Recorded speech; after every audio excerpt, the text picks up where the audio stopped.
découvrir la nature québécoise.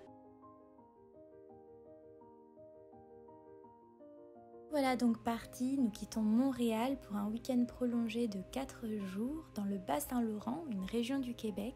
Plus précisément, nous allons à Kamouraska, qui est situé à 4 heures environ de route de Montréal.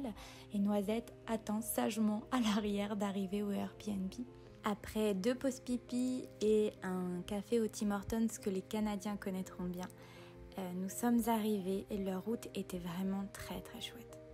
Ce logement est en fait une ancienne école que la propriétaire est en train de restaurer de manière éco-responsable. On était les premiers à le louer. C'était vraiment une aubaine puisque comme elle est encore en travaux, elle nous a fait un très bon prix et on a passé un excellent moment. C'était décoré avec beaucoup de goût et c'était très cosy. Le soir, on était un peu fatigué de la route, alors on s'est juste reposé et on a fait un petit barbecue vegan. Le lendemain, on en a profité pour découvrir un petit peu plus cette ville côtière de Kamouraska qui était très prometteuse. On n'a pas du tout été déçus, c'est vraiment très joli. En plus de ça, ils ont une boulangerie, si vous êtes dans le coin, qui vaut vraiment le détour. Ils proposent du pain au levain qui est délicieux. L'après-midi, nous avions projeté une sortie en mer. Il faut savoir qu'ici, les locaux appellent le Saint-Laurent la mer en raison des marées qui surviennent 2 fois par jour. Et malheureusement, nous avons dû annuler la sortie puisque c'était fortement déconseillé de sortir par cette météo. Il y avait beaucoup trop de courant. Comment c'est Kamouraska? Moi, t'aime bien. C'est vrai? Vous aimez bien? Ça a l'air marin. Oui! Allez, on va se promener. Viens, Allez, hop! Allez! Oui, sur le trottoir, c'est mieux. Je crois que ce qui participe au charme si particulier de Kamouraska, c'est vraiment ces demeures. Il y en a vraiment pour tous les goûts, à la fois des demeures qui ressemblent à des maisons de poupées, d'autres tout droit sorties de Disneyland Paris, ou encore avec des influences variées. On retrouve presque le charme breton, des cottages anglais ou encore des maisons de pêcheurs norvégiennes.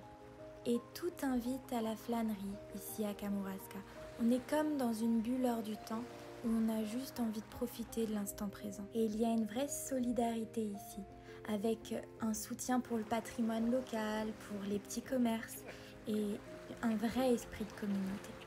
On s'est posé pour essayer d'observer les baleines à l'horizon. Et on a aussi admiré un somptueux coucher de soleil.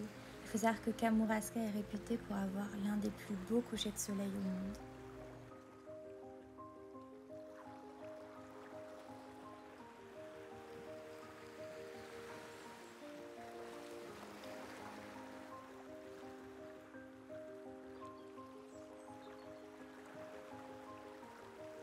Le lendemain, on a fait 1h30 de route à peu près pour aller découvrir le canyon des Portes de l'Enfer.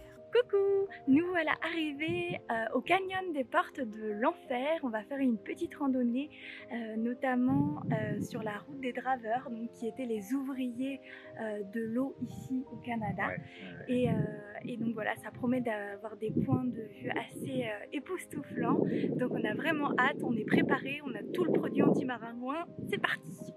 Et je tiens à préciser qu'on va aussi voir le plus haut pont suspendu du Québec.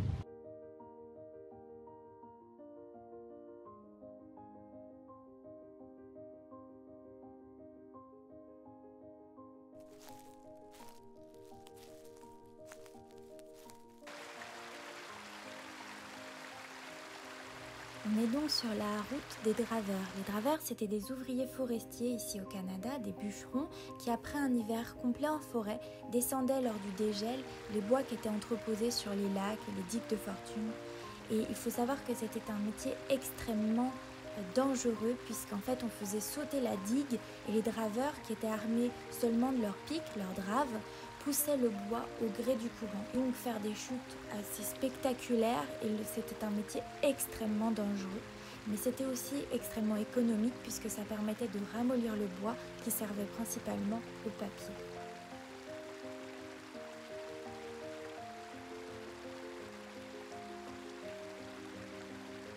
T'as faim? J'ai très faim, très faim.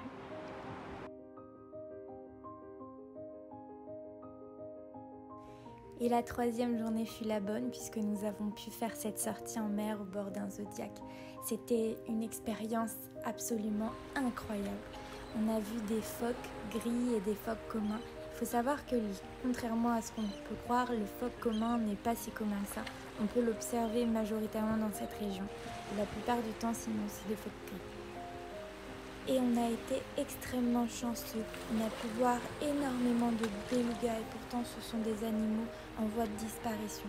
Bien sûr, on ne s'est pas rapproché puisque c'est des animaux extrêmement curieux et ils ont tendance à vouloir venir nous voir pour nous dire bonjour, mais il faut garder ces distances.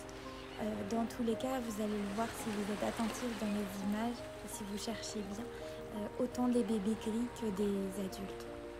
J'ai zoomé du maximum que j'ai pu pour que vous puissiez voir quelque chose, mais j'ai aussi beaucoup profité, je dois vous avouer, parce que c'était vraiment un moment unique qui restera à jamais gravé dans mon cœur.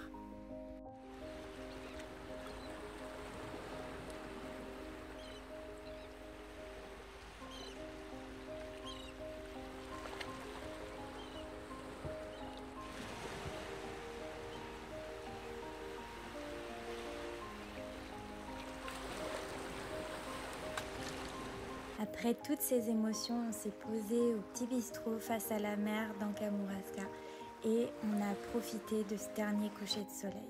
On a terminé le week-end en se disant qu'il nous restait encore tant à découvrir ici au Canada. Il y a une faune et une flore incroyables, des paysages tous plus spectaculaires les uns que les autres. Et on s'est dit que vraiment c'était une telle opportunité d'avoir la possibilité de partir seulement à 4 heures de chez soi et de voir des choses aussi époustouflantes que ça. On était sur un nuage et on était plein de gratitude.